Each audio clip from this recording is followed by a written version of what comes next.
Hello అండి, welcome to Aha Indian kitchen. Today special dry gobi manchurian. దీని process ఏంటో చూద్దామా. ముందుగా ఒక కడాయిలో నీళ్ళు తీసుకొని బాగా మరిగాక గోబీని చిన్న చిన్న పీసెస్గా చేసుకొని అందులో వేసుకొని మరగనిచ్చుకోవాలి. ఇలా మరిగించుకున్న గోబీ ముక్కలను తీసి పక్కన పెట్టుకోవాలి.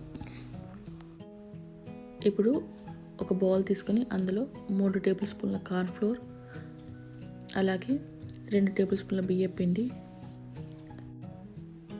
కాస్త సాల్ట్, కారం, అల్లం వెల్లుల్లి ముద్ద కాస్త యాడ్ చేసుకోవాలి. ఇప్పుడు దీన్ని కొద్దిగా వాటర్ కలుపుతూ పలచగా చేసుకోవాలి.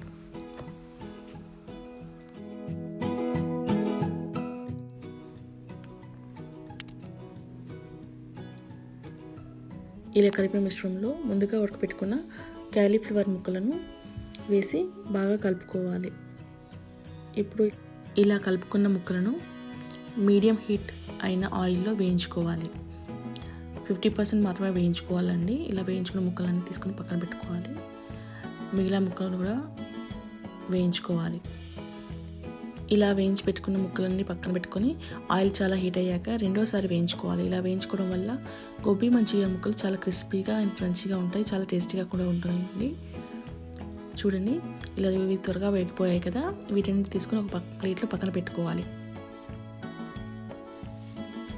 మీరు నా ఛానల్ ఫస్ట్ టైం చూస్తున్నట్టయితే please subscribe to Aha Indian kitchen.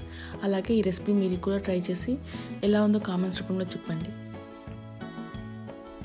చూడండి, ఇప్పుడు మన క్రిస్పీ గోబీ మంచూరియా రెడీ అయిపోయింది. ఇప్పుడు దీనికి కావాల్సిన సాసుల తయారు చేతిలో చూద్దాం. ఇప్పుడు ఒక ప్యాన్లో కాస్త ఆయిల్ వేసుకొని అది కాస్త వేడయ్యాక ముందుగా కట్ చేసి పెట్టుకున్న అల్లం ముక్కలను, వెల్లుల్లి ముక్కలను, అలాగే పచ్చిమిర్చి ముక్కలను వేసుకొని వేయించుకోవాలి.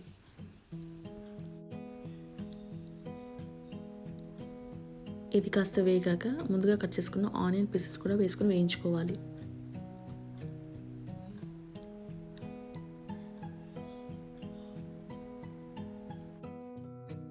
ఇందులో కాస్త సాల్ట్ని యాడ్ చేసుకుంటున్నాను. అలాగే ఇది కాస్త వేగాక ఇందులో 2 టేబుల్ స్పూన్ల సోయా సాస్ని, 2 టేబుల్ స్పూన్ల చిల్లీ సాస్ని కూడా యాడ్ చేసుకుంటున్నాను. మీకు స్పైసీనెస్ ఎక్కువ కావాలంటే మీరు కాస్త ఎక్కువ చిల్లీ సాస్ని యాడ్ చేసుకోండి. అలాగే టమాటా కొంచెం కూడా వేసుకుంటున్నాను. ఇప్పుడు ఒక బౌల్లో కొద్దిగా వాటర్ తీసుకొని అందులో 1 టేబుల్ స్పూన్ కార్న్ఫ్లోర్ వేసుకొని కలుపుకోవాలి. ఇలా కలుపుకున్న మిశ్రమాన్ని మనం వేయించుకున్న సాస్ మిశ్రమంలో వేసుకొని బాగా కలుపుకోవాలి. మీకు మంచూరియా కాస్త జ్యూసీగా కావాలంటే ఇందులో కాస్త వాటర్ని యాడ్ చేసుకోవచ్చు. ఇప్పుడు వేయించి పెట్టుకున్న గోబీ ముక్కలను కూడా వేసుకొని బాగా కలుపుకోవాలి. కాస్త స్ప్రింగ్ ఆనియన్ కూడా ఇందులో యాడ్ చేసుకోవాలి. చూడండి, మన మంచూరియా ఆల్మోస్ట్ రెడీ అయిపోయింది. ఇప్పుడు దీన్ని ప్లేట్లోకి షిఫ్ట్ చేసుకుందాం.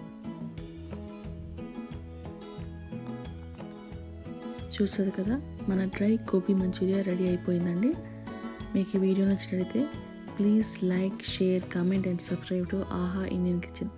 Thank you.